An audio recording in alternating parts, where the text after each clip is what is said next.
Good evening students, this is Chandrakala. Now we will start exercise 6.1.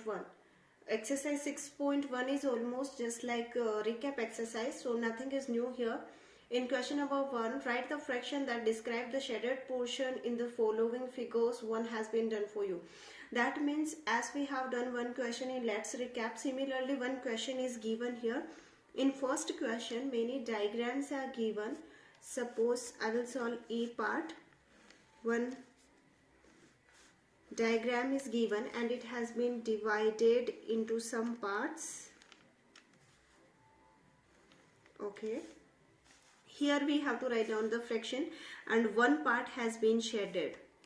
Okay, 1 2 3 4, yes, one part has been shaded. So here we have to write down the fraction. So obviously we will use 1 upon sign, and below the upon sign in denominator we will write the total number of parts. 1 2 3 4, this is total number of parts, and in numerator we will write the number of shaded portions. So here this is 1, only out of 4 portions only one portion has been shaded, so here we will write 1. Likewise you have to write down rest of the fractions. Next one, fill in the boxes. One has been done for you. Fill in the boxes means simply divisions are given because all your numerators are divisible by denominator in second question. So it is not a matter. You say 16 divided by 2. This is C part. And you know that when 16 is divided by 2, you will get 8. So your answer is 8. Likewise, you have to divide and solve question number 2.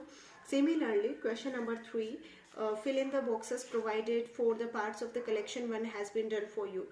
Here actually in third question the use of has been made, and already in third chapter we have learned what is the use of of. In mathematics, of means multiplication. So the same way we are going to solve. Suppose E part is given 1 upon 4 of 4. Now you see, to solve this part, first of all we will write 1 upon 4 as it is, then of means multiply, so we will write multiply, then this is 4. Now you see, here in this fraction we have one numerator and one denominator, but here we have only numerator. So if nothing is given in the denominator, that means here denominator is 1. This we can consider. That means if only the numerator is given and nothing is given about the denominator, then denominator is considered to be 1. And then what we will do? We will multiply numerator by numerator and denominator by denominator. That is 4 upon 4.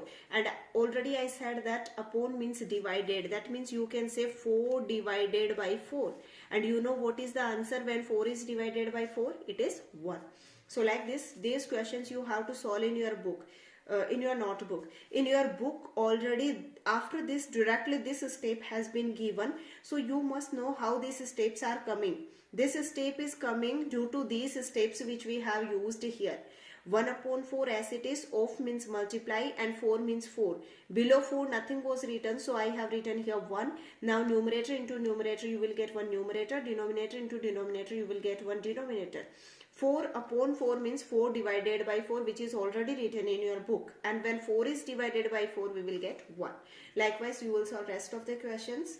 Thank you.